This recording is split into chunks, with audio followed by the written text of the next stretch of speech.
Yeah. Got a little extra travel time there, so. Oh, sure. Hey guys, how you doing, Leroy? Good. Good.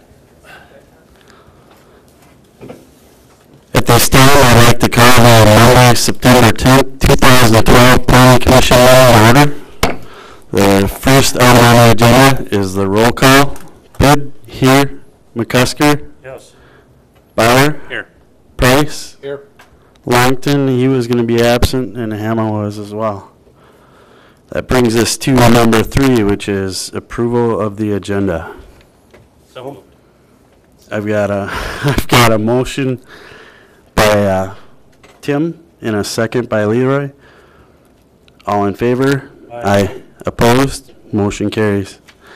That brings us to number 4, which is the approval of the minutes. So moved. Second. I've got a motion by Tim and a second by Mr. Price. All in favor? Aye. Opposed? Motion carries.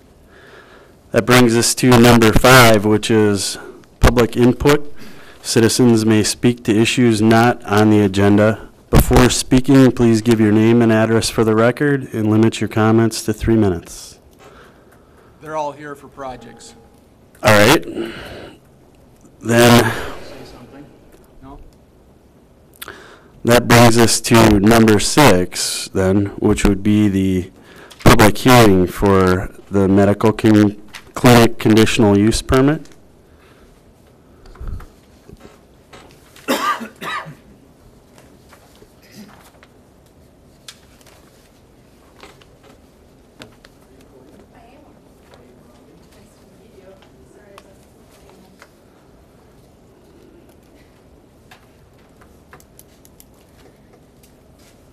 Thank you. I'll introduce the project as I always do, and Dr. Molinar is here today as the project applicant, so should you have any specific questions that, again, I don't answer, I don't address, Carl can certainly add in.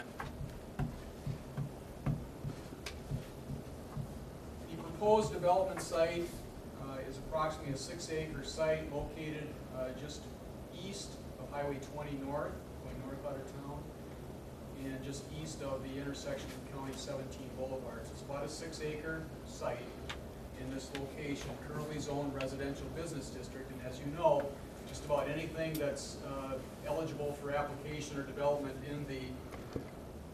in the residential business district is by conditional use permit. So tonight, the public hearing is related to the request for a conditional use permit to allow the proposed clinic to be built.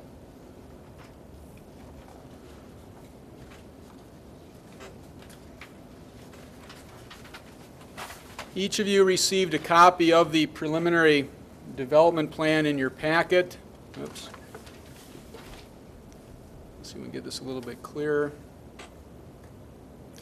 Here again is Highway 20 going north, Highway 17 and its intersection. It does not currently extend east of Highway 20, but that's the location of the site that we're looking at. About a 5,000 square foot clinic proposed in this location, just kind of north and a little bit east of a proposed extension of County 17 through the site.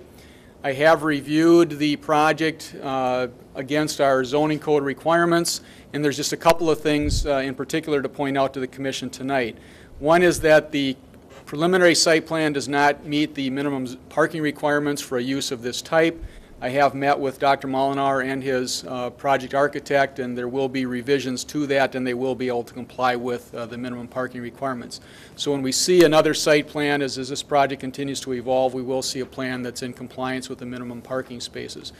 We've also raised some questions with the developer about the access into this site, and as I'm sure you could see by the project plans, the entrance to this does allow a very convenient drop-off for patients to the clinic. We want to make sure that we are able to access this efficiently and effectively with our fire safety vehicles. I have reviewed this plan with John Miller and passed on to the architect that we want to be careful about these radiuses, at least for purposes of getting larger vehicles to access to the site. And again, I've spoken with the architect about that, and I expect that we will see revisions to that effect. Everything else on the plan is very consistent and in compliance with our zoning ordinance. So in terms of a conditional use permit and the conditions that you saw in the packet that have to be met for a project of this type, we're in pretty good shape, and I would commend the project designers and Carl for coming up with a plan that is pretty consistent with our ordinances. One item that we've talked about in the past, even in advance of Carl's application for the conditional use permit, oops, come this way, is the concept for a public road extension, again, from the intersection of 17. This is 17 going west out to the golf course. Here's Highway 20 going north.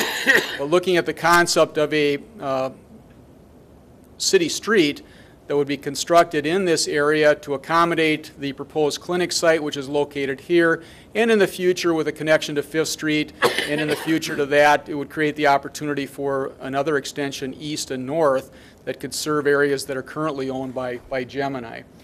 So this is simply a concept. We've talked about that in the past. If the Planning Commission is interested in at least the beginnings of this concept, that should be made a part of the conversation, obviously, with the clinic. I mentioned to the Planning Commission, I've spoken with Carl about this, that I have sent the preliminary plans to MnDOT. I've asked them to comment no later than today. This afternoon, I did receive, they had mailed last week, we never got anything. This afternoon, I did see a copy of their comments. I had a conversation with the staff at MnDOT, and just a couple of comments for the Commission and for Carl. One is that they're very supportive of having a municipal street constructed in this area to serve development of the clinic initially, perhaps development to south of that, and in the future getting back into the existing campus of Gemini and or whatever might develop beyond that in the future. They're very interested in the concept of having a municipal street there. They're definitely in favor of that. If the street isn't built, which is certainly an option here, what they're saying is that they're going to very definitely look at the requirement of a right turn lane coming into the site to a private drive, whether that private drive is located at this intersection, down here, or somewhere else along that Highway 20 frontage. They are going to be looking at a right turn lane. Their estimates are all based on traffic demand, and right now, looking only at the clinic, it looks pretty certain that there would be more than 100 trips a day in and out of this particular medical clinic. So because of that, they are in a position as the State Highway Department to require the right turn lane. They are not in a position for a private drive to be able to require a left turn lane. If a public street goes in, they would very much encourage that a right turn out and a left turn in be constructed, and I've explained to them that right now the only thing that's really being proposed is the first 5,000 square foot clinic. It's not maybe a 15,000 square foot addition to the north. It has nothing to do with Gemini's current project or anything that they may do in the future. So I have suggested to them that, at least from my vantage point as Community Development Director, if there's going to be a street here and there is going to be a requirement for left turning lane and a right turn lane to serve this project, I think we really need to talk with them about when and how that might be done. And they're open to that. So again, we'll continue to have dialogue with MnDOT on this and kind of see where it heads. But at the very least, and I haven't had a chance to talk to Carl before tonight to pass this news on, they're aware of the project. They're interested in us working appropriate transportation routes in and out of this site, but at the end of the day, if it's a private development proposed with a private drive into the clinic site, they are going to be in a position where there's going to be a permit required, but they're not in a position where they can require the full intersection that they might typically want to be provided for a full development, or at least when it would build out in the future. So we're sharing some dialogue with MnDOT on that issue as we continue. The final thing I'll say, and this isn't going to be very clear to the audience, Carl's very familiar, so maybe he doesn't need to see this. We'll get it a little bit closer for the public. You have included with your plan the preliminary floor plan for the interior layout itself, with exam rooms and other medical spaces for the clinic operation itself. Carl can certainly provide additional information if the Commission has questions, which I'm guessing you might, on the operational aspects of the clinic. But this is the proposed floor plan that's been submitted with the application. And I wanted you to be aware of that. Finally, and I'm sure this isn't going to be very, oh, I guess it's better than I thought. Actually, it's way better than I thought. Usually with our darker colors, these don't come up so good, particularly when the lights are on. But I included the Planning Commission packet, and certainly the public can take a look at this. This is the proposed perspective elevation drawing of the clinic as you enter the front door in this location. This is that drive-through area that I showed on the site plan, which was the second exhibit that I brought forward. If you want additional looks at what the other sides of the building are proposed to look like, I do have them. I simply didn't copy that for the entire Planning Commission to look at tonight. But it gives you a flavor for at least what's being envisioned here for the look of the building. So again, in summary, that's the proposed project. It's a conditional use permit application under the residential business district. And if the project's going to go ahead, we are required to hold a public hearing, which we're doing tonight, and as we always do, I've mailed a notice of this hearing to everybody within about a block of the property. It's been published in Ken's newspaper. I haven't had any comments from any public up to this point, other than some dialogue that I shared with the Highway Department today. So with that, I'll stop for any questions that the commission members may have for myself, or if Carl would like to add some additional information, he can certainly do that at this point too. Any questions for me? Yeah, I right got now? a question. Okay. You guys got questions? Jim? Go ahead and start. The one thing was I was wondering if we're okay as far as the holding pond area and that storm drain Yep. situation. Yeah, I glossed over that. We've instructed the project architect to get in communication with Greg Anderson on the drainage plan. They're in the process of working that through now, but yes, there will be a drainage plan component of this project, and we would expect that if it's going to go forward, that be a condition of project approval. So we're working right now with the architect and their civil engineers on the drainage plan. Okay, and Carl and his engineers and architects are all familiar that we have to have Yes. this stuff, right? Yep. The other thing is, I assume, depending on what they require us to, does Dr. Carl and his group know that there could be some MnDOT expenses as far as their demands, as far as turn-off lanes and stuff like this? I've had some general conversations with Dr. Molinar about the access to this site, whether it's developed as a clinic or anything else. That's highway-controlled access on Highway 20, so Highway 20 is regulated by permit of MnDOT. So even with just a driveway access to serve any development in this site, there's going to be a permitting process with MnDOT, and we have spoken with Carl about that. What we haven't resolved at this point is whether or not there's going to be the public road. If so, how far? What are we going to do with right-of-way? When's it going to be constructed? At whose expense? Those items have to be worked out at this point. And we've been very open with Carl about that. And hopefully, this is something that the EDA is also working with Yep. Dr. Carl, and there's a consideration in there for support from the EDA or something on different things too. We've reviewed in particular not just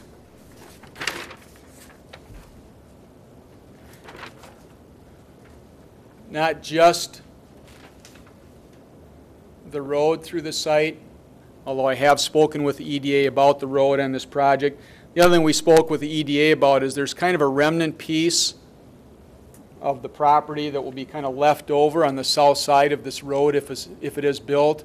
And as we've talked before at the Planning Commission, just south of that is the old Melgard piece that Gemini currently owns that had the house that we rezoned 2 years ago maybe.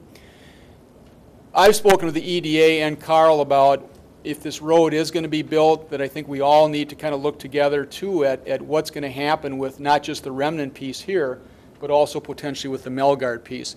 If this road is going to be built, we're going to have to work through the cost implications of that, who's going to have access to it, and I really do think that it makes a lot of sense if the road is built to work together with Gemini and with Carl to see if we can come up with a way, maybe through the EDA, where we can create another developable site in this location. So we are talking with the EDA about these, and we'll see what happens. The other good thing that I really like to see is the canopy in front of the building. I just think that's a great thing as far as safety in our winters and all this stuff. Yeah. So I think it's a great thing to see that. I did talk, and I know you have too, Dave, I did talk to Tom today to verify our sewer and water. and it is on that side of the building, or that side of the road, so that Yep. should not be a big challenge or a big expense to Yep. get that tied in. Yep.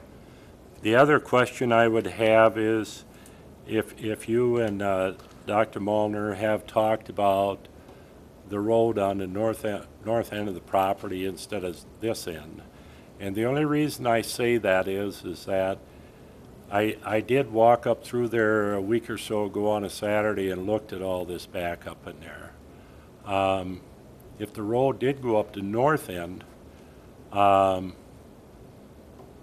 it would go up on the north end of our water treatment facility up there, our well system, which would fit in fine. It also would feed the north end of the Dirtall property, which if something got going in the bluffs up there would feed that real nice too. So I would like the Planning Commission to think more about that end, but I don't want to do anything to mess up what their thinking is and what direction they want to go. I'm a little bit concerned if we come on this end where the existing road is now, that it comes out in kind of a weird area on top of the hill. I also would be interested if we do not do anything right now except take care of Dr. Molnar's property, if he would leave it open to us to 5 years from now, think about putting that road on the north end. And if you have discussed that, rather than trying to get this road in and everything, be more concerned about keeping his project going, and just have the options for that road of where we'd like to go with it someday. Yep. I have discussed with Carl the different alternatives in terms of where this future road may be located. And he can speak on his own behalf, obviously. I will say that if the access road does come up in this area, let's say, on the north end of the site, that will change to a certain degree their planning, I think, for this future addition, and then would require that the frontage road come back into the clinic in this fashion. Whether or not they want to do that at this phase is a question that they'll have to answer. Right. I know as we've talked about looking at this after the last maybe 2 Planning Commission meetings ago, we talked about this. We did look at that north alignment again, and there is a little bit more grade to deal with there to get it up that hill. And we didn't ask MnDOT that, but as we talked before, there's a couple of businesses to the north here that already have existing single access points onto Highway 20. I think there's very little question that if we posed a city street up there, that the Highway Department is going to strongly encourage, if not require, some type of connection, that is the elimination of those driveways that serve those existing businesses. And that would be another complication for us. Right. But that's the downside. The positive side is, which is why we wanted to look at it too, is we don't know, we're up here now, we don't know exactly what's going to happen. This is the balance of the Molinar property that's still in the Molinar name. This is the 12.5 acres that Gemini recently transacted with Molinar in conjunction with the creation of this piece of property. We don't know, and we've talked about that at the Planning Commission, what the future land use of all these areas are going to be, and this is the Dirtall property here. The one advantage which I would agree with of coming over here, at least one of the advantages I would agree with, is that it does create a little bit more flexibility for where that road goes from 5th Street on, whether it goes up this way and back, comes back this way. We have a little bit better alignment coming up that way. But what we miss out is the opportunity to come through, if we want, to come through the city-owned property at the well site. Now, as I've discussed this with Gemini, they are not requesting that this road be built at this point. I think we've made that point clear in the past. But what we have done with Gemini is we looked initially at an option that came like this, which they didn't really like. The second option, which is the current option, we came up this water main to the north through the Molinar property. They like that a little bit better, I would say, compared to the first option. But no matter if it's this option or the second option, we're still of the mind that if we're going to build this road, that we not build it to its ending point at this point, because there's just too many unknowns about what Gemini is going to do with that 12.5 acres, what the Dirdals may or may not do with the property they own here, and what the Molinars may or may not do with the property that they own up here. There's a lot of property there. And exactly where this road, if it does connect to 20 and 17, goes east and north in the future, there's still a lot of question about that. So I think, from our view, at least, the option that comes back up that water main, it makes a certain amount of sense in terms of what it does to the Gemini property. They've already got a 20-foot water main there that's not going to be moved.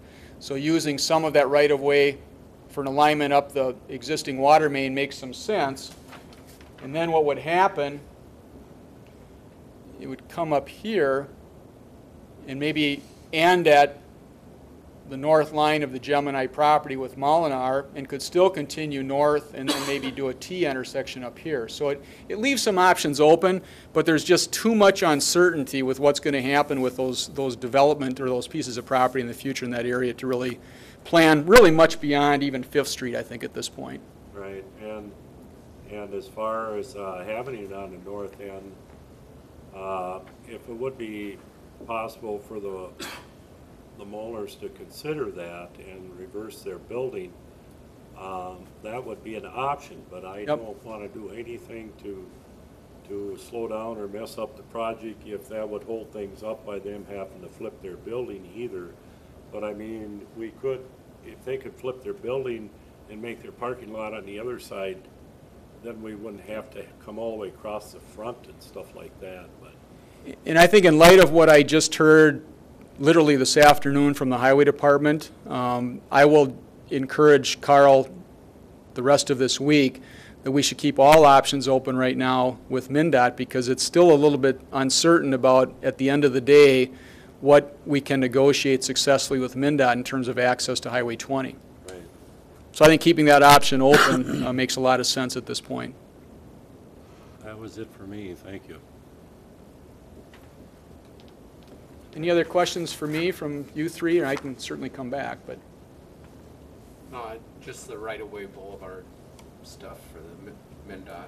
okay. Well, let That's Carl, gonna be a mess no matter what we do, and we should leave all the options on the table, because if anything's gonna mess it up, that's exactly what's gonna. It was pretty clear to me today as I had my communication by phone with them that there's some sympathetic ears there, but not that many. And I tried to impress upon them that, we're trying to work this out from a broader perspective for the community. It really has something to do with the medical clinic, but it's really a broader issue to us. And it doesn't necessarily have to be done that way. And they appreciate that. Why don't we just bring a private road down off of the Gemini Road and say the heck with it, and don't even go talk to MnDOT? Be a lot cheaper. Yeah, and I think, again, and Carl I can... don't think I'd get lost going over there. Well, no. And Carl can speak for himself, but I think at this point I will say that Carl and his development team have been very open to at least have these conversations with me. I think it does make a certain amount of sense looking into the future to have this conversation now, because it's the only opportunity we have. And we're not altogether certain what's going to happen, really, in the balance of this land in this part of the community, and we don't have a lot of alternatives for getting back onto 20 in what's probably a reasonable location. That's why you don't want to spend a ton of money up front on it. Yeah. Right off the bat when you don't know what's going to happen. Yep. I mean, we got 3 projects in town that are already sitting at a dead end for the same stupid things. The one thing that it does do, though, if you look at the way that plan that you have with the yellow on there, where it comes pretty much straight from where, what is that, 17 comes in? It looks like it really does give Gemini awfully nice access to their property. Pretty direct. I mean, really different than that turn those semis got to make down by the dairy in there. The input that I've received back from Gemini is that they have an interest in certainly cooperating with us, following this process along, and certainly getting us up at least to Fifth Street, because they do see, here's the only access now really into Gemini. And they see some advantages even near term for something like this that would get Right. back to 20 because of those movements. Well, and when you look at it, that's adding an access where there is already an access, which is kind of beneficial as far as traffic flow goes. If you got traffic coming from two directions instead of you got to turn up here and one further this way, it does make a difference. Yeah. Well, the one thing is that it don't show up real good on there. There's not a lot of room between them two wells up there. No, it's not. And that kind of crowds that as far as going through there with a street.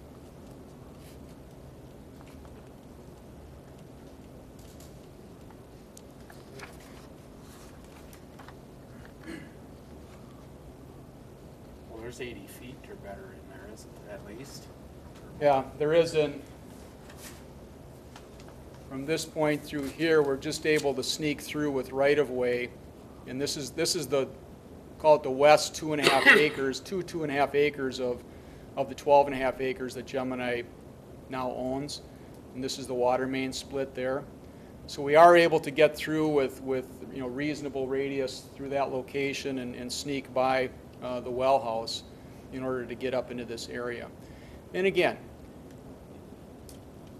the dirt alls here, we don't know what the future will bring with this piece in there.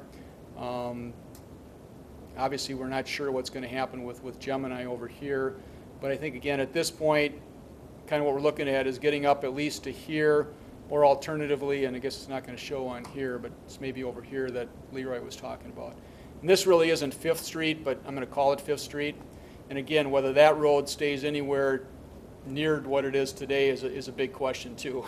If you've driven it, it's not really a road. It's a path or a driveway. So, again, for better or for worse, I think we've been making the point here the last couple of months that if something's going to happen on this property that Carl now owns, this is the time where we've got to have this conversation. And there's still some variables out there. No question about that. You know, Dave, that hillside behind our well house over there on the left, is that whole hillside, is any of that city, or is that all part of the Molnar property? Maybe Carl knows this. We don't have any city right-of-way beyond the city property that we own. Okay.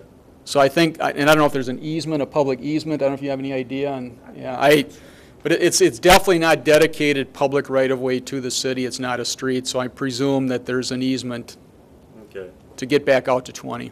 Because after walking through there, and I'm sure Carl has looked at it, I thought if it was a city area, it'd be nice to have a walking trail through there someday. And if it is Carl's area, he'd probably want to explore that because it is pretty back in there. Yeah. He had a nice walking trail. Yep. Yeah, it's, this looks a lot maybe bigger than what it really is if you've driven it. I mean, that's basically a glorified driveway coming back onto 20 through here. The city property is in through here, and then over here, and here's Dirt Alls here, and Molinars is like that.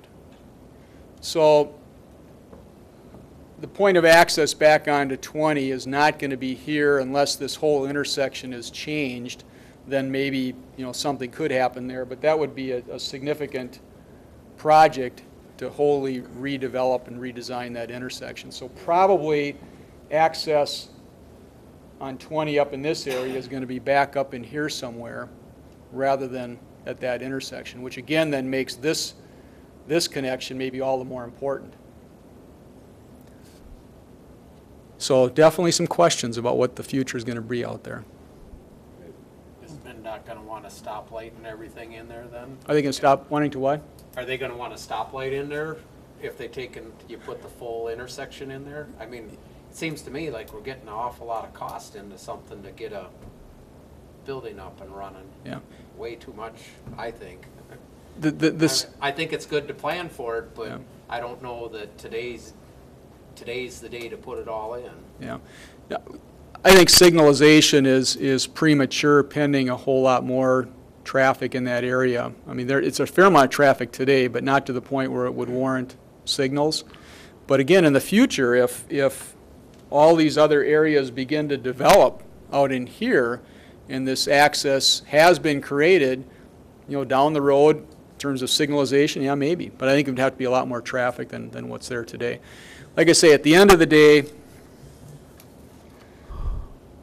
whether we do the municipal street connection here or even up on the north end of this property, really doesn't matter which one, there's going to be a requirement for a permit with MnDOT. You know, too, Dave, our whole thing in the future, the ideal situation would be is if the highway went right out to 86 up there and then come back into town and through town like it's supposed to. I mean, we're trying to do what we can to actually keep traffic out of town so we don't have to go to these stop and go lights. So I mean, Yeah. future Highway 20 going north there, if that would go out to 86 someday to that intersection, that'd be the ideal situation. Yeah. And this map doesn't show, we're not far enough north to do that, but we have some concerns with what's going on at 86 with the J intersection design that they're proposing, they being MnDOT. I'd say the jury's out in terms of local support for that particular design, because really what our folks in the industrial park have said, when that happens, our south-moving traffic from the industrial park is not going out on 86 to access 52. They're coming south through town. Yeah. And that's, yeah, so it's a little bit tricky in terms of transportation planning up in this area, but I would agree, Leroy, that ideally 20 further north would circle back to the west, back into 86, and ideally there'd be an interchange at 86. Right. But neither one of those things is in our future because of costs. I mean, we're taking County Road 25 and we're getting that out the east end of town, and we're bringing that into the overpass so that we get the semi stuff out of town. The ideal thing would be is if we took Highway 20, went north Industrial Park right to 86, that would get our semi stuff out of town again. They come to us and they say that we're going to take maybe someday and make you take a building out on the corner of downtown so you got better turnarounds. And I think what the Planning Commission has been saying since I've been up here is let's try to get this out-of-town traffic going around us instead of through us. So, but I realize they're tough to work with on some of this stuff. Well, we would hope, at least for the medical clinic project, that we can come up with some reasonable compromises for access onto 20, whatever the final determination is, because it is kind of a sticky wicket out in that part of town. There's no question about it. So what are you looking for, a motion on this to proceed ahead, or? Would the applicant wish to add anything more? Well, He came a long ways. I think you did a very good job of presenting it, and I don't have a lot else to say except the addition you saw is just a concept. It doesn't have to, that addition doesn't have to look like that. It's just purely concept. Okay. So it's a lot of move or room to kind of change that too. Okay. Okay. The only other thing I'd like to add is I'm trying to get started this fall time sometime before the weather turns. Yep. And so anything you do to accept the proposal and move it along and those kind of things, I would appreciate that. So Right. I'm trying to get started this fall time. That's the same thing we want too, Carl. Yeah. So Yeah, I'm 100% on getting it going yesterday, personally myself. I'm a little worried about the MnDOT situation. Was that a motion by Leroy and a second by Price? It sounded like Motion to it. move ahead as long as everybody can agree on what we discussed tonight. Oh, Get yeah, it I suppose. going I think somewhat. we need to fast track that MnDOT. If there's gonna be a holdup or a problem, that's gonna be it. I think where part of the discussion is, with the road going in, wherever it may be, are we covering part of it, or is it just going to be a driveway, or what do we recommend? I'm fine with the driveway and what it takes to get Carl up and running. I think for today, I think it's the driveway, but keep in mind the No, future road. I think in the That's fine, future, we need to have a little bit of a plan as what you're gonna do up the hill, but I think you need to get the people to move in up the hill and to participate in the improvements at that time. Right. in the future. We have to have some type of a plan, but I don't think that we need to put it all in full motion right this minute. I agree, Dave. Yeah, and I think that, you know, as long as Carl understands what our future thinking is and everybody's on the same page, there's no reason to put a full-blown road in there. No. I mean, we might come 2 years from now and somebody wants to do something north of that Durrell property, and all of a sudden now the whole north end becomes more important up there than it does where we're talking about now.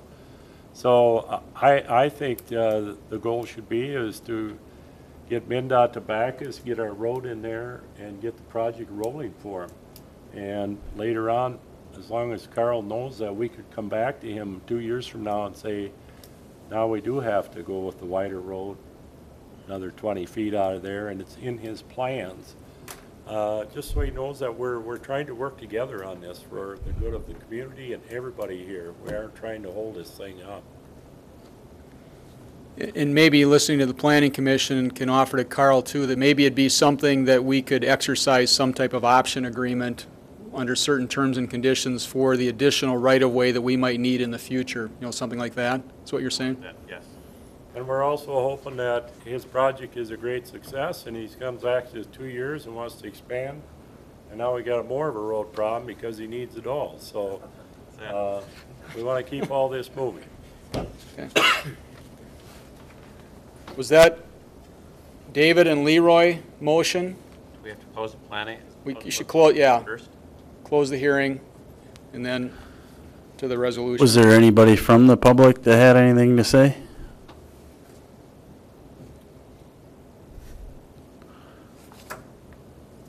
Well, seeing nobody jumping out of their seats, let's go ahead and, Leroy, was that a motion by That was a you? motion. And a second by you, Mr. Price? Sounds good. Let's put the driveway notation in there as Dave Yep. mentioned. Yep. Okay. All in favor? Aye. Aye. Opposed? Motion carries. Good luck. Okay, you are done, and that will go forward to the city council on the 18th, I think. Okay, Matt, so I get in touch with you or something Yep, next week? yep, we'll talk this week. Okay, sounds good. Thank you. Thank you, Dr. Carl. If I could maybe make a suggestion to the commission that maybe we move on to Ed Ryder's, I was just going to ask you to do that, so he Yeah. doesn't have to listen to the sign thing. I'm sure he'd Unless love he to. wants to. Yeah, you have the option. Sign conversation first, or would you like us to go ahead with your issue? I'll probably go ahead. There you go. My name is Ed Reimer, and I own the Cannon Mall in Cannon Falls here. Dave suggested on an informal basis I come in front of the Planning Commission here and tell you what I got in mind. I'm looking to utilize approximately 6 acres on the west side of the Cannon Mall, the back side of the Cannon Mall. And over the years, I've tried to sell the lots off. You know, as you all know, I got the assessments put on there, and the hope was you get water and sewer out there, and you sell those outlots to people, you know, off Highway 52 there. Well, that's interchange has been changed, and there's been some things that adversely affected me here a little bit. So the only thing I can see that is feasible is storage units. And it's marginal if that would work from my investment standpoint. But it's just sitting there, and I can't generate income to pay the assessments unless I reach my pocket and pay them. I can't generate income from the land. So and I'm sure if you drive up and down 35 from Duluth all the way down to Texas, or 52, it's very common to see storage units buffering commercial. It would be the exception not to see that. So I want to do it for money, for economic reasons. But I'll also add, from an aesthetic view, I think it would improve the look driving by 52 instead of looking back at Family Dollar's garbage cans and everything, if you had nice storage units. And as far as the neighbors to the north, the residential, I think there's been a somewhat of an acceptable precedent set there. I had 24, I don't know how many, 28 existing storage units there. I had a telephone company building there prior to some developer building those buildings and homeowners buying them. So they accepted those storage units that were already there, and which look like they're not very attractive to me. So I don't think that would be too big of an issue. Security-wise, I think it would create more traffic around the mall. It would benefit maybe some of the tenants in the mall. And maybe it'll, you know, maybe it'd help Denny Dahl out a little bit next door. I know he's looking for anything he can get, but I'm doing it just to try to make money to pay the assessments. And so that's what I'm up to here. And I was told to come on informal basis and kind of give you an idea before I, go too much further here.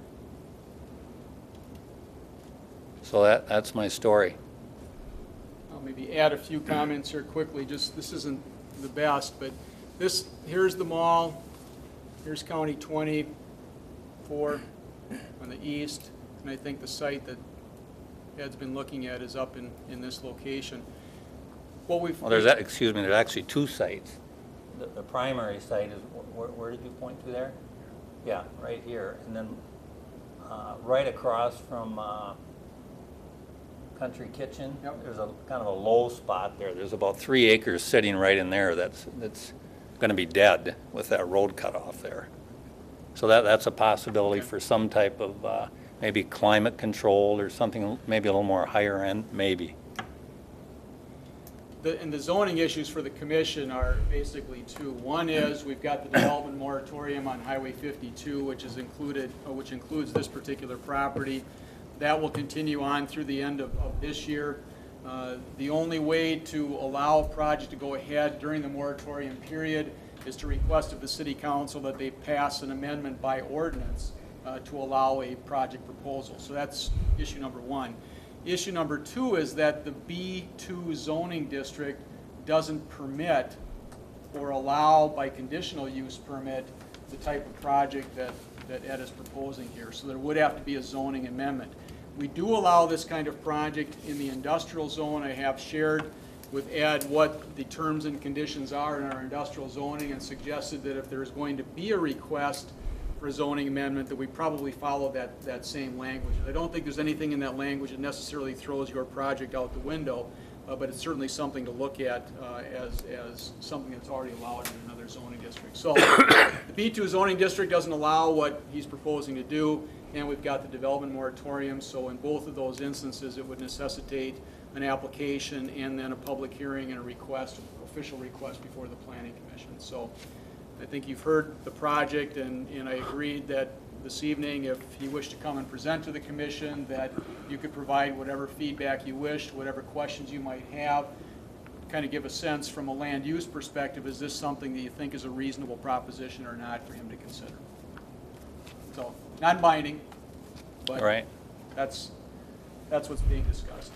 I would just like to say to the planning commission members that in some ways this stuff is changed out there. If the overpass would have stuck by the Cannonball, that would have made his property more valuable as far as the retail area.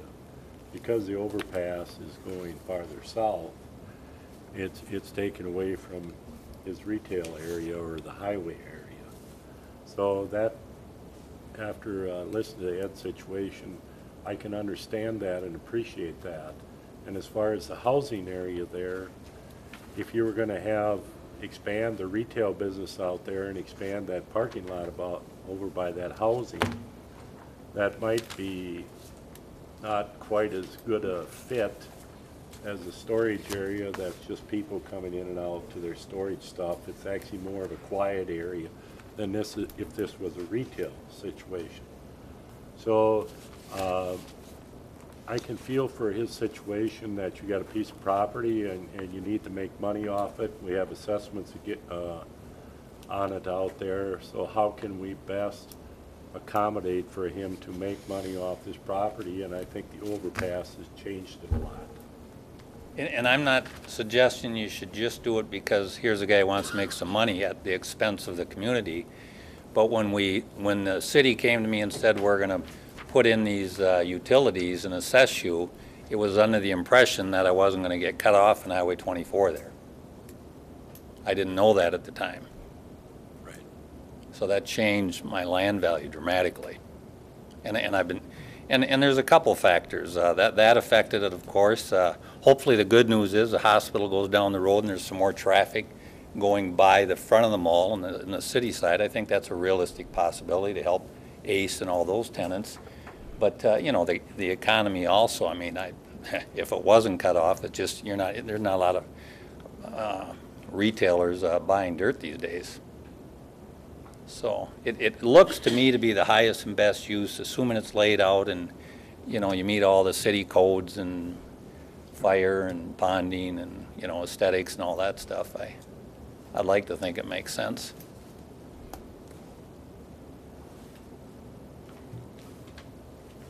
Any feedback or ideas, or what do you think? Approved, start building? Go ahead, you got my vote. And there would be. I got a few things, but you Yeah, got yeah. my go-ahead. And the other. One, I'd like to see us throw out the moratorium and get rid of it altogether, Oh, all the way down the whole freeway. it's been disaster When to the me. MnDOT gets ready to do something, then we'll worry about getting a moratorium out there. I think the homeowners that are out there in the townhouses and the single families would appreciate it because it'd knock down the noise coming off the freeway. Yeah, I never thought of that. Yeah. And I mean, it'd clean up the area. I mean, right now I It's gonna drive, clean it up, get rid of some more sandburrs and. they're back in the woods back there, you know, doing their thing, whatever, so and the other benefit, you know, to the city, there will be some tax, you know, generated on the building. Yeah, I mean, this sounds like a good planning, I mean, geez, somebody's building a clinic here, another guy wants to build something. I mean, when's the last time people have been up here wanting to build things? Oh, we got a lot We of got stuff exciting going on. things going on in Cannon in the Good. last year, and we're so grateful. We're Good for you grateful guys. for everybody that comes to us and wants to do something. So we're we put a grateful. great big billboard up there at Hampton and it's driving them down here. Okay, we'll debate that one later. But if it looks like I'm not up against the wall, at least at the first stage, then I'd have some drawings done up, and so you can look at something and how it's laid out, and, you know, I think as long as we can keep it within our specifications and meet most of that, I don't know why the city couldn't work with you on it. I don't. yeah, well, that'd be encouraging. You're limited on your usages out there, and everything else that's over there, I don't see where a little bit of storage is gonna hurt anything. You wouldn't think so. So what would you recommend I do next then? You need to work with Dave to make sure that whether it's changing the zoning on that property, that might be an option too. Well, the moratorium is probably what's gotta get taken care Oh. of first. Before you spend too much money. We're, got an election coming up. Yeah, I mean, it is going to be a timing issue, I think, in all reality, at least for 2012. Certainly can make application requesting the zoning amendment, as we've talked about. It sounds like there's no one, at least yet, jumping up and down saying, no, go away. It's a bad idea. So you could make a request for the zoning amendment. We can work out language on that. And I do think, again, to the Planning Commission, I would recommend we'll review, if we're going to go ahead with add those existing conditions in our industrial zone for this kind of use, and if it looks like something that can work. I know when I saw Chris's plan before, it looked like it was pretty comparable to what our industrial zoning standards are for this kind of use. So if it works, it just seems for consistency purposes, it would be best to request a zoning amendment with that language, unless there's something there that's totally prohibits what you want to do, or maybe there's some language that would make it even better. I mean, we can certainly look at that, but that would be the recommendation. Start that process. The moratorium, if the zoning amendment looks like it's going to go forward, I would suspect that the council would be willing to entertain an amendment to the moratorium if timing was an issue. Again, the moratorium scheduled to end at the end of this year. It could be extended, but I think the first step would be to really start the process and see if the language could be worked out. We could do that formally or informally. It's really kind of depending on your time frame and, and what you want to get accomplished and when. The type of buildings that you're looking at putting in, are they more towards the public storage type building, or more like what the U-Haul has been putting up lately, where I'm they not- do? Yeah, I'm not familiar with the U-Haul. Chris from Red Wing Construction here, he's been helping me a little bit. They've put up a lot of them down in Red Wing, right on 61. It would, I don't have the pictures, but it'd be similar to that. Okay. They're, they're storage units, colored probably, have them look kind of nice. Yeah. Well, the U-Haul ones they're doing a, like a 2-story building, and then they have the heated storage, and then they're open in the center. Probably. And they run the rental and stuff out of that also. Yeah, probably A would. little bit fancier. Yep. If there's a demand for that, I would do it. I gotta get a feasibility study done. I've got a preliminary one done that looks like over time you could fill them up. So I'm not real sure what the final product looks like other than storage units, I guess. I'm trying to just get a feel for, Yeah, the look and the fencing and yeah. that. I've seen the ones down along 61 there. That's what they are. Okay. It's that type of thing. Sure. Unless somebody tells me, there's a big demand for, climate controlled or something. I really don't know the market. I know there's projects, smaller projects in town, but there's some big ones you get up by Coke up there, and I don't know what effect, the intersection change has. Without having that intersection, what type of traffic you get from Rochester to St. Paul that'll now, drive to the southern intersection to come around to their storage units. I'm told they'll do that more so than they would for a retail operation, obviously. So I guess I'd work on whatever looks feasible to me, what I'm told to do, and have somebody draw up some drawings and show them to you. If the commission would prefer, and again, if your time frame for development is 2013 as opposed to beginning this year, probably the safer, less costly option would be to maybe have a concept plan put together, and you could certainly bring it back to the commission and have them look at it and see if there's any suggestions that they've got, if you've got some time, for next year rather than trying to force something this year. Sure. If there's financing involved, which there probably will be in this project, that gets to be a little bit an issue. I'm under the impression that rates will continue to climb and we will have inflation starting next year. So the sooner anybody, I would say, could get something done, the cost of money is going to be cheaper in the near future than next year. So. And what is the process to do all this? I mean, is he talking 90 days if we started it next week, or? I think the process probably goes more quickly if we use kind of the same language that's already in our ordinance for the zoning amendment, because that's not going to be different. If it was something completely different, I'm not saying that's bad, but because it's different, it may require a little bit more scrutiny by all of us, so that might take a little bit more time. So a zoning amendment requires public hearing. Potentially that could occur in October. The Planning Commission makes a recommendation to the council. The council has to have 2 readings of the ordinance to amend the zoning ordinance. So now you're into November, Right. Before that's all final. Depending on fall weather, construction start this year is still maybe a gamble, depending on weather. Right. Yeah, and it might be, it might be cost prohibitive to start doing this in the winter anyway. Yeah, and I mean, we want to push it through as fast as we can, but realistically, to be able to do construction, not be in the frost season, it would really be tough to make all this happen. Right. And I think, again, the amendment to the moratorium, we can do them simultaneously. It seems to me that if the Planning Commission was accepting of the zoning amendment and they made that recommendation, we would bring then to the council that recommendation along with an amendment to the moratorium ordinance. The council could do both those actions at one meeting, but we've got to do them both, and they've got to have 2 readings, each of them. But I think there's no reason there's no reason, in my view, not to do them together, if we can, which is going to save some time. But once we get to a certain point too, that we can kind of fairly be reassuring to him that it is going to be okay and everything. If he wanted to lock his money in or do something on that end, he could do that. With the contingency that this all goes ahead like we say it is gonna. So whatever we could do to encourage him that we are at a point where it's just about ready to go.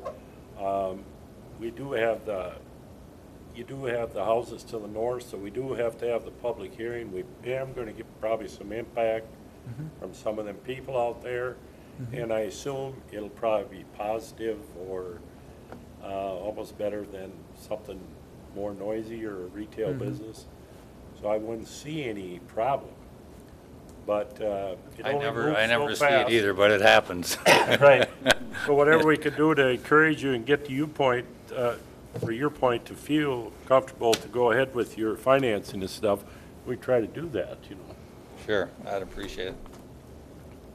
Well, thanks for your time. I guess all indications are I should put some more time and effort into it and take it to the next level, I guess. I'll talk to you, Dave, then Yep. stay in touch, or Yep. have somebody stay in touch with you. Yep. Okay. Thank Any you. other Good luck. questions, or Oh, I mean, thank you for your time? Good luck. Yep.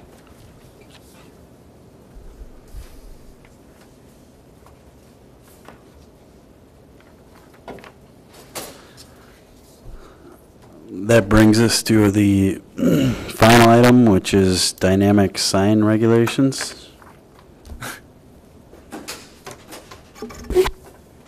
What I tried to do from the last meeting with the conversation that we had is there's so many ways to go after this if we want to go after it.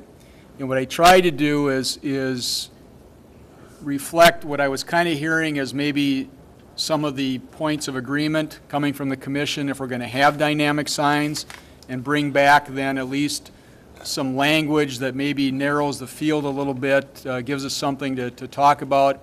And once we do that, if the commission really wants to go ahead and initiate a formal process to amend the sign ordinance to allow these type of signs, we can certainly do that. But we've got to narrow the field some because, again, it's a pretty broad field. So what I did after the last meeting was I looked back at the city of Minnetonka's provisions in particular, because I think what they did there captured some of the things that we talked about at the last meeting, which is not allowing them anywhere and everywhere necessarily, not allowing them without any standards or any conditions that they would have to comply with if they want to use what I call changeable copy signs, which is technically now called dynamic display signs. But I don't think it was so much that we didn't think there was a place for these signs. It just needed to have some parameters, some control, some measures to control size, maybe location, where they go in the community, those type of things. What the Minnetonka ordinance does, and I didn't take all the excerpts from the Minnetonka ordinance, but what they do is allow changeable copy signs throughout the community. And we'll see them, a church as an example, might have a sign that says ABC Church, and then for public notices, we'll have a signboard, a changeable copy sign, an electronic sign that will talk about community events, church events, whatever. Schools, which are typically in residential zones, are becoming a more predominant use of this type of signage. So having the opportunity in a residential area like Minnetonka does seem to be reasonable. And what Minnetonka does, which fits our ordinance pretty well, it says if you're in a residential district and you need a conditional use to develop, like a church would and like a school would and like a hospital would if they're in a residential district, the changeable copy sign can only be approved by conditional use permit along with their application to develop the use. That seemed reasonable. So if somebody wanted to build a new school in town, which they're not, but if they did, they would come to us in a residential district, have a conditional use permit request for building a school in a residential area and their sign. That seemed reasonable to me.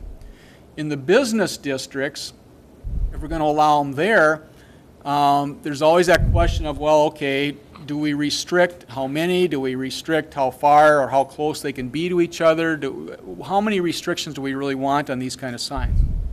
What Minnetonka did, which seems reasonable and somewhat fair, is said that a business can apply for this kind of sign, any business can, in a business zone, can apply for this type of sign, but there are going to be restrictions on the size of the sign, how long the messages have to stay as a single message. They can't be changed frequently and consistently because it, again, is a distraction. So they have a time limit about how long the messages have to remain on the signboard itself. They have limitations in terms of size of lettering, and what they do is they tie to the speed of the road that the sign fronts.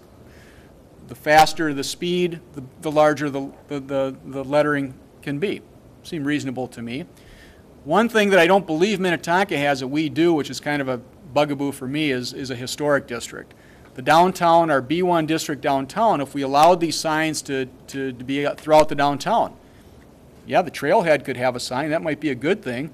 The school could have a sign, or the football field, the park could have a sign. That might be a good thing, even though they're not in the historic district. The grocery stores could have it. We have one bank already that has it.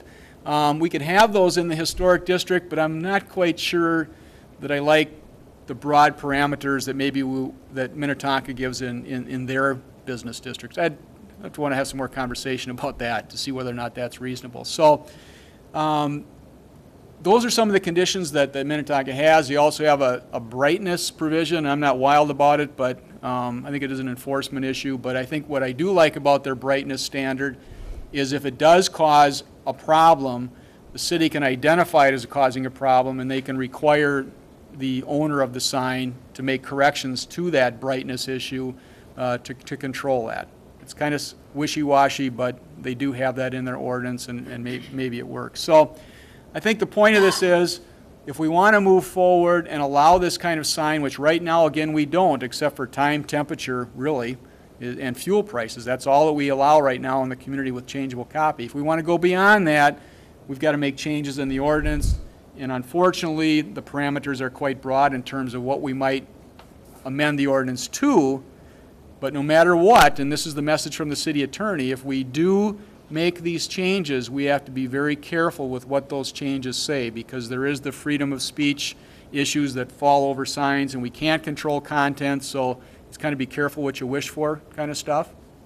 So before I went any further from our first and only conversation about this, I brought some of this back because I thought there are parts of this that were probably reasonable, and maybe they were consistent with some of the things we talked about. But it's really your call. Again, this came not from me as the planning director at this point, but it came from an individual in the community who had asked for the right to do this. And just like we told Ed Reimer he can't do what he wants to do, we said the ordinance doesn't allow this right now. You can't have the kind of sign that you're proposing to have or requesting to have. So it's kind of come from the public to us, and we just wanted to be able to deal with it and bring it back to the commission to have this conversation. So it's kind of up to you and where you want to go from here, if you want to keep moving forward and narrowing the field, or if you want to do something else, let me know. Well, I have a comment on the brightness before we get too far. One evening, everybody should run up 52 up to 55, and there's a church on the right-hand side up there just a little bit before Highway 3. And that sign lights up a lot of that neighborhood, which right now there's nothing there. But if we took and put that down at the school, it would light up the whole cemetery across the road. And it's a little sign. Yeah. It's only, it can't be 6 foot by 4 foot if it's that, it isn't that big. But it lights up a lot of area. You know, when we approved out at mileage, their extra pumps on the side, one of the things we asked them to do was, because of the brightness issue for, I believe Mrs. Kimmis there, was to, you know, whatever, 10 or 10:30, Yeah. they had to turn the lights down on that side, so, but again, it's. No, I'm they say just it's saying this, enforcement. it's Yeah. an issue that may come up.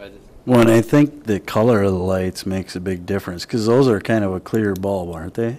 Well, they've got kind of a blue, like the cars that have the blue colored headlights. LED stuff, ain't it? Yeah, and I think they're LED too, but Right. it really, it jumps right out at you, and you can read it quite well when you're going by at 80 miles an hour on 55. 80? Of course, that may have Times been, more if you're late. that may have been the intent. Right along that stretch. And we do have illumination standards in our sign ordinance right now for all signs. And other than the sign that Bill mentioned, at least as long as I've been here, I haven't had another concern about illuminated signs. But you're right, I mean, again, as electronics continues to expand and technology grows, these signs do have a tendency to get bigger, brighter, more noticeable. That's Well, what they're there to for. get your attention. Yep. That's what they're there for, Yeah. so. Yep. But you mentioned, Dave, the school, and I actually think that's a nice place where you'd actually want one to show people the scheduled events that are going on within reason. Right, I think he was talking about the amount of illumination No, from it. yeah. Right. Is what Yeah. he was. I think it'd be nice to have one at the school or maybe over here at the park where where they have the movies and stuff like that with a schedule of events as people are going through so that okay, they're having baseball here this night or, I mean, I can see where it would be nice. You could have your whole week of community events all scheduled out and, maybe in an instance like that, you could rent them some time since it's on public property. The winery, when they're having their events, we could rent Yeah. some space. But I don't know that we want them everywhere, all over. Yeah. Right. Now, How close? neither the hospital or Carl has brought up signage for the two medical facilities, but I suspect that there's certainly a possibility on one or the other or both of them at some point if the allowance is given to do it. I don't think Carl's gonna have a problem. He may not even have computers if it's up to him. The only thing I would ask is, if the signs are not in our bylaws or ordinance now, and if you do want a sign like that and you gotta come to us, then why would we change anything? Why not just leave it? And you come to us and then we discuss Yeah. what you wanna do, and then we amend it to fit your sign. And it isn't like we're gonna have somebody coming in here every month for this, I don't think. So why would we try to change the law to fit something that really is gonna take a lot of thought versus just having them come Yeah. in for a special permit and then deal with it? We probably would still want in the sign ordinance to have at least, we maybe wouldn't have all the standards, but we would want to make some amendment to the existing sign ordinance to make that request by special permit, special approval by the city council, review by the planning commission. It could be a conditional use permit request, to do that. Otherwise, the only way you can handle that now is through a variance proceeding, and that's not the way to handle these kind of signs. They've got to prove that there's practical hardships, and the problem we're going to have is if we were to approve variance number 1 for sign ABC, you know darn well EFG, HIJ, KLMN are going to come in after that. We don't want to handle those by variance. So I think your suggestion, Leroy, would be rather than try to guess the standards and force the public to comply with those, maybe we're better off sitting back and waiting, but only making an amendment to the ordinance that at least sets up the opportunity to come in and make a request, and then we're the judge and jury, which, again, there's some challenges with that, too. Can you put a permitting fee, like a yearly permitting fee? Like a renewal. Correct. I don't know if we can. I mean, you have your initial fee to Yep. handle the paperwork and Yep. the stuff to come in here and get everything done. And then, if Kind of it a gets out of license agreement? hand, it's similar to a license. If it gets out of hand or you get too many complaints, say 40 people around ABC comes in and they're all totally Yeah, mad, yeah. then maybe next year when it comes up for renewal, you have to renegotiate to get renewed. Yeah. Might be an easier way to handle it and keep tabs on it. Yeah. And that's gonna keep some of the other, maybe you don't want the dance hall out south of town there having one up so you can control it a little easier. Yeah, I can't give you a yes for certain, but certainly we'll look into that as a possibility. If there's some way Plus then to, we're making a little bit more money off of it for the paper handling and everything Yeah. else. Yeah. You know, at least it's paying the administrative fees. Well, I don't think it's all bad what you're suggesting, because if you have it in a residential district and you have a requirement that that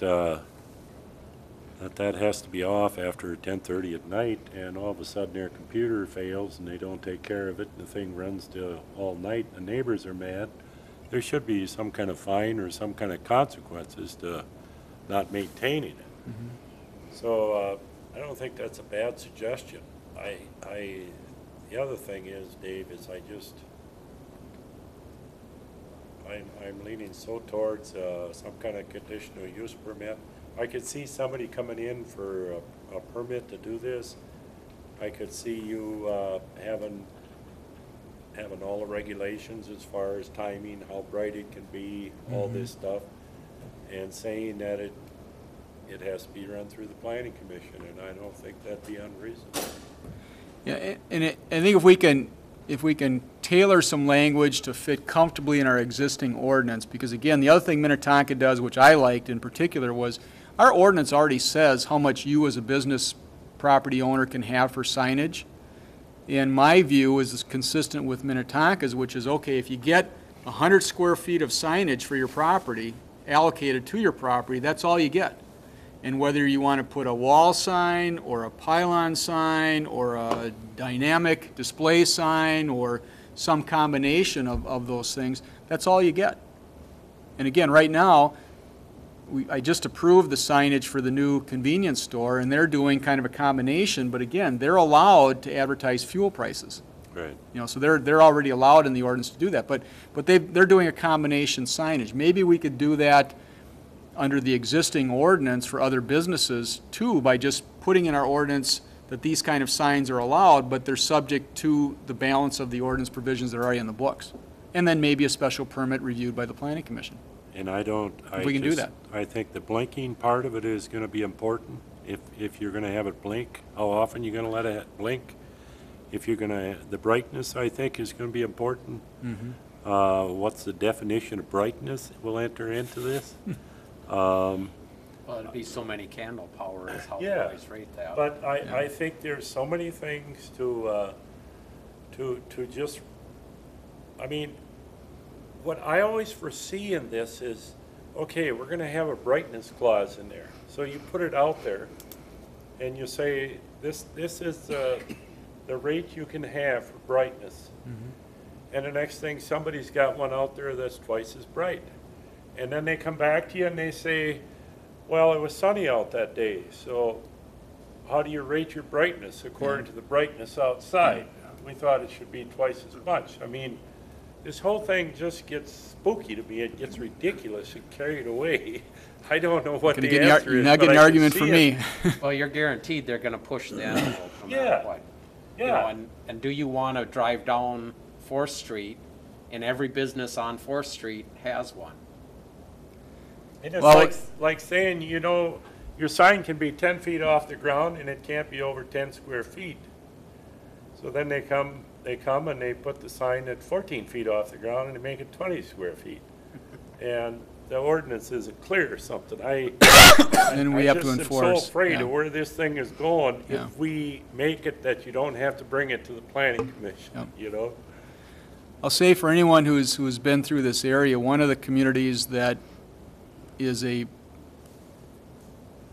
very significant user of this kind of signage is up on the 371 Baxter area, where most of the businesses, particularly the larger ones, have gone to this kind of advertising. And it's not just words, it's displays too, and it's kind of neat to kind of see all these things, but they proliferate because they're the next big thing and the next way to advertise, and you got to keep up with your neighbors. So, you know, I fear too that what happens is once we open the door, now we've got all these signs and they all kind of just meld together, and it's an enforcement issue for us. It really is. because signage, even forgetting about the digital signs, historically, sign enforcement is always a challenge because everybody wants bigger and better. Because the neighbor sign is bigger than me, so I gotta be bigger than them, and that's what you end up doing in sign ordinance enforcement, and it's troubling. But some of us like that. Some people like, some businesses and some people like that, yes, I will say But it that. gets pretty costly too, though, to keep changing your signage. Yeah, yeah. Well, some of us like that too.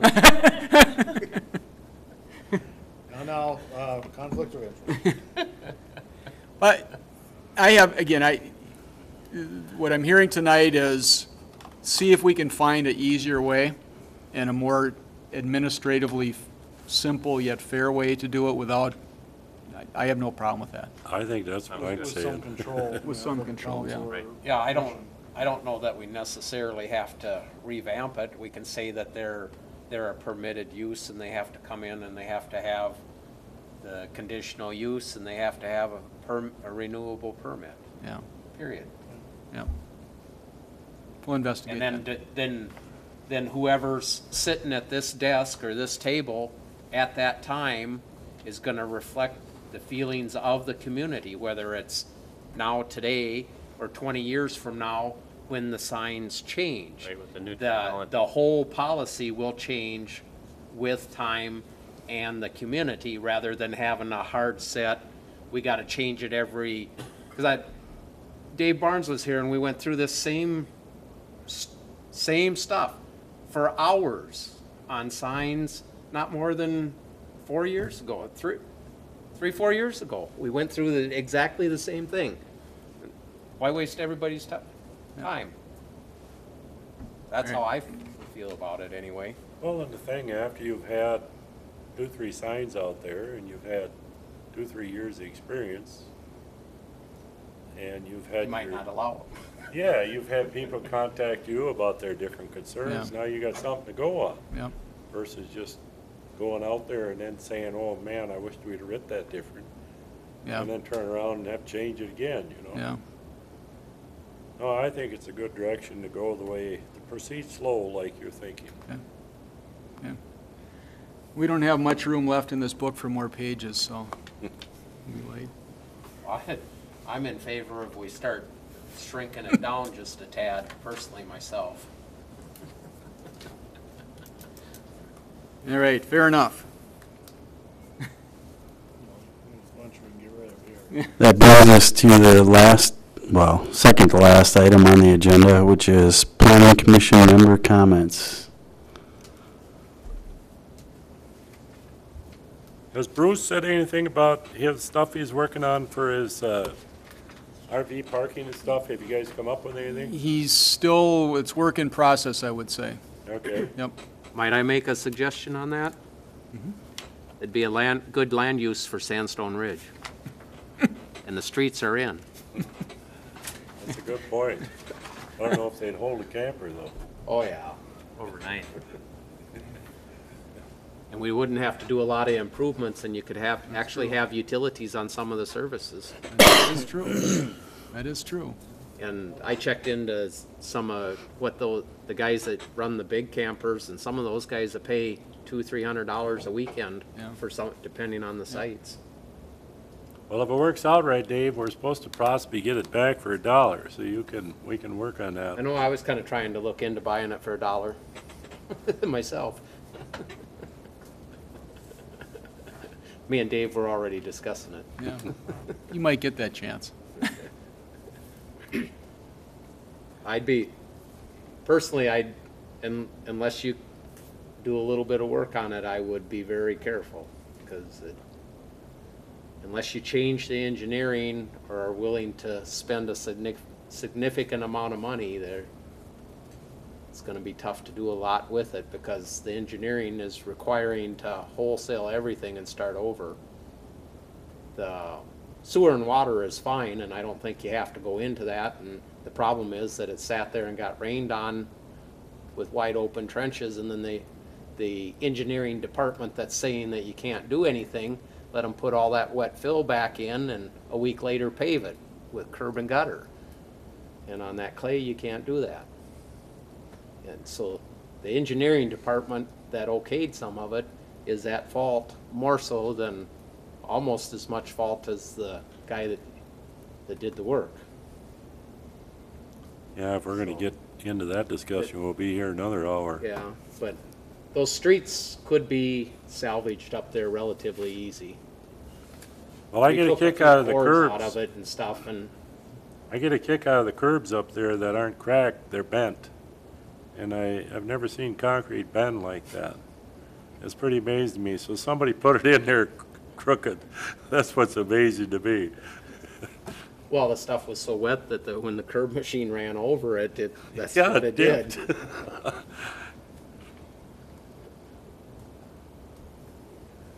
That there's is a no thought. other comments from the commissioners, we do have a guest here. Colleen, would you like to stand up at the microphone? We're going to test you. Yes. Yeah. Yes. Hopefully this is And you can Colleen. introduce yourself and let us all know your interests. I'm Colleen Charnell. I actually grew up in Cannon Falls and then left for a while and came back about 4 years ago when I started working for Tim. And prior to that, I was out in Spearfish, South Dakota, and worked with the Chamber of Commerce there, and they were kind of combined with economic development, so got to be involved in a little bit of stuff with some development. And did some event coordinating with Mount Rushmore. So got to sit in some planning meetings with that as well. And Cannon, I love Cannon. I like the small town kind of feel to it, but also realize that if we don't develop, we're going to lose our small town altogether, I think. So I think we need to plan accordingly to keep it going and keep people here and keep them shopping in Cannon as well. And expanding businesses is the way it's going to happen, I think. Colleen has expressed a strong interest on becoming a part of the Planning Commission, which we welcome her to do. But before she really got both feet into it, she wanted to come and kind of check things out. So you guys didn't do bad Dave tonight. did said he was going to warn you guys to be on your best behavior, and I said, please don't, so I know what I'm getting into. I think we're pretty subdued this evening. It was- So it yeah, was they pretty quiet. must have listened. But Wow, I think it's so great if you would do that, because I don't think there'd be anything better than having a woman's perspective up here besides all guys. So I You say that now. Oh, I feel that way. And we used to have two gals on our council too, and I really like that, and I wish we'd get more on our council. So whatever I can do to encourage you, I think it'd be wonderful. Well, I'm here, so. it had kind of an interesting agenda tonight with kind of a mix of items. Yeah. There are meetings where we have no public here because we have no permits coming in, and we tend to talk about different things, but kind of a mix tonight, and trying to finish up some old business. And I know in October now, we're going to have a development application before us.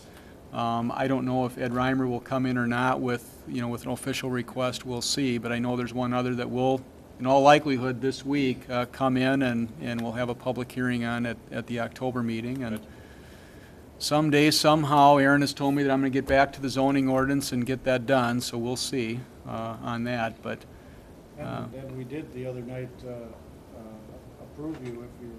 Oh, I was approved already, wow. You were already pro. I had a friend that I told her I was coming here, and she thought I was joking. And she thought it was like a voted-in thing. She was ready to make buttons and banners, and I was like, No, if you just give an inkling around here, you're in. You're in trouble. It's really hard to find volunteers. I didn't get voted into any positions of any, no, did I? How about Kurt Duden? I mentioned to Bill that we have a one vacancy right now, and Kurt Duden has been appointed to that. We're thinking that Tim may be leaving us at the end of the year, and so we would plug you in, hopefully, in that position, Colleen. But Okay. I didn't get a chance. The council appointed last Tuesday, and with Planning Commission and EDA going out, agendas, I just didn't feel I didn't have enough time for Kurt to kind of get him up to speed before we put him up on the chair. Okay. But you'll see him in October, Okay. Good. so. All right, yeah, so tell me where to be, when to be here. Thank you. I'll What probably we'll do is just, we'll plug you in to the rest of the year in the process, and you're welcome at any and all meetings. I think if you're willing to give the time, it's an excellent Well, way to that's what I was learn gonna and say. kind I'll of catch probably up too, so we'd really just like start to. coming so that I don't show up and have no idea what's going on, Yep. so. Good. Good, well, thanks for coming. Awesome. You're Welcome welcome. aboard. Thanks. Thank you. Sorry for my attire. Can't be a football game. The Bombers. We were winning, it was tough. It was gonna be much later. Last minute of the game, got a touchdown right. Oh, wow. Ninth grade, and then they were going to junior varsity. Thank you for coming. You're welcome, thank you. Thanks. See you guys in a month. Well, see you tomorrow. No, Wednesday. No. I'm in Iowa tomorrow. Oh. Tough luck. Bye. That brings us to the last and final item on the agenda. So moved. I've got a motion by Leroy To adjourn, I think. to adjourn. I got a second from Price. All in favor? Right. Aye. Opposed? Motion carries. Well, Tim, are you thinking about hanging her up at the end of the year? I am. I think 9 years, I think you need some fresh blood up. Okay. I really do. And then how about the kids now? What do they got, 2, 3 years, and then you're coming back on the council or something? Well, the youngest one's in 8th